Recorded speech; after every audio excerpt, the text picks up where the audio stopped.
So how did it feel to suit up as Loki again? It was great. Yeah, I hadn't done it for a while. The last time, well, it's about 4 years. So it was kind of amazing to get back in the habit and play the Lokester. Yeah. And what can audiences expect to see from this third go round with Loki and Thor, the relationship and everything? Well, it's every film there's an evolution of the relationship between Thor and Loki, and Taika Waititi, our director, has infused that brotherly feud with so much humor and so much spirit, and it's kind of time to ring the changes, because there's only so long that those two can basically fight and try to one-up each other, and actually the stakes are so high that they need to change things up between them a bit. You'll see. Tell us about Loki's blades and the training with that. Well, yeah, it's interesting. Loki, when I was first cast as Loki 8 years ago now, we decided that when Loki was in combat, he would have these sort of magical blades that he could make appear at any time. And there's a fight in the first film, but because of his staff, which has become quite crucial in the Marvel Universe, in Avengers, I haven't fought with the blades for a bit, so it was nice in a way to come back to that. And we had amazing stunt coordinator and fight directors and a whole great stunt team we used to train with all the time. Ben, what's Ben's last name? I just feel terrible for forgetting Ben's last name, but he was our stunt director. He was great, yeah. Good old Ben. Perfect. So Tessa, first go round. Yeah. First go round, first time MCU. How was it? Daunting? Easy? Good? No, I wouldn't say easy. I would say, these films present a world of challenges, but ones that I was really eager to tackle. Just the physicality and learning how to wield a sword and to gain muscle mass, and the challenges of working, on green screen and having to create this whole world, with imagination, all of that stuff. But, it's daunting, and that's why it's fun, I think, at least for me. What as an actor did you have to wrap yourself around to get that inner warrior spirit for Valkyrie? Goodness, I think just really working on the physicality and feeling sort of confident and strong when holding a sword and getting stronger myself, just doing pull-ups.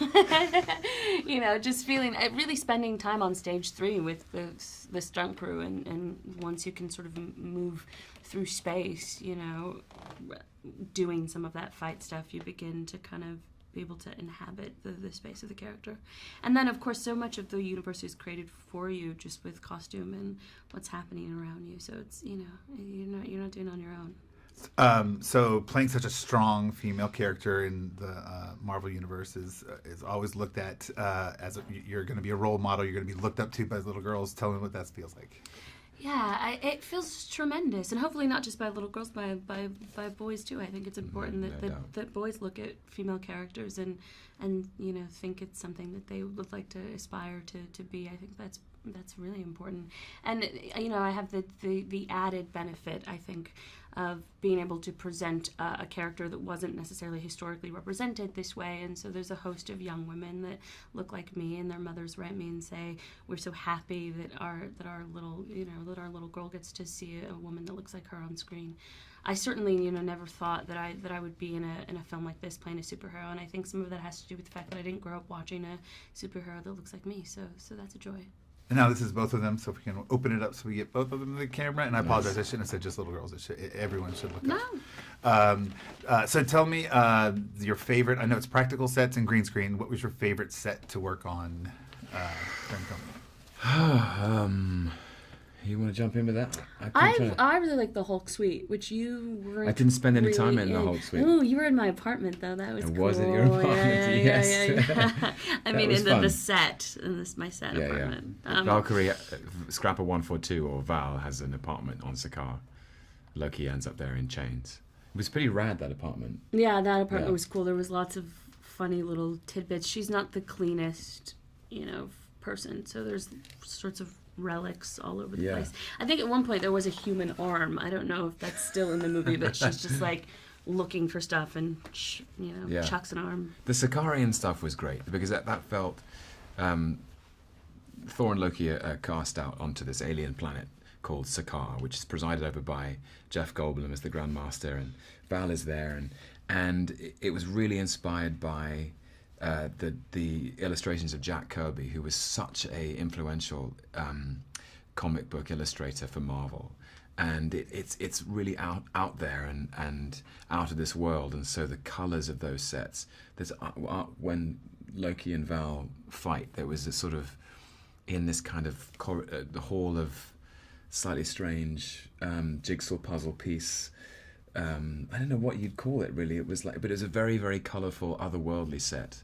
Kind of felt like we were in Wonka's Chocolate Factory or something, you know? Yeah, and then Hulk Suite, where he lives, is sort of this lush, like bachelor pad, but everything's huge, obviously, because it's Hulk. He has a hot tub and a circular bed and a bar, which of course Val enjoys immensely. But yeah, you as an actor, you're always trying to suspend your own disbelief, and thereby the audience's. So it's always a pleasure to walk onto a set that just is so lived in and is telling a story.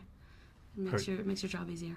A lot of the folks that I've talked to already have talked about how Taika was very encouraging of improvisation. And there's going to be some stuff possibly on the cutting room floor that we see. Is there any insight to some fun stuff that happened on set that's... I think Taika's whole... I think he's immaculate, really, at capturing the spontaneity of improvisation. And that's what he loves most about being a filmmaker, is understanding the structure of the story, inspiring his actors to understand it too, but then along the way to play with it, to see what comes up in the moment. Because really that's the magic. If you can capture things that characters would say as they think it for the first time, I think it always comes off as fresher than anything that was ever scripted, and that specifically works with his comedy. It's such a fun film. It's so funny. Every character is funny in a way, and so it made the set feel very light, which is lovely. Everyone's playing the game with everybody. One word answers for Taika. How was it working with Taika? Hilarious. Goofy. Last question is, what do you each hope that people walk away from the theater after seeing this film with? I hope that people have a great time. It is so entertaining, and that's all Taika, and Chris and Tessa. But it's so colourful and feels like it's something that's very true to Marvel and also to the characters, and it's epic. It's just a great time.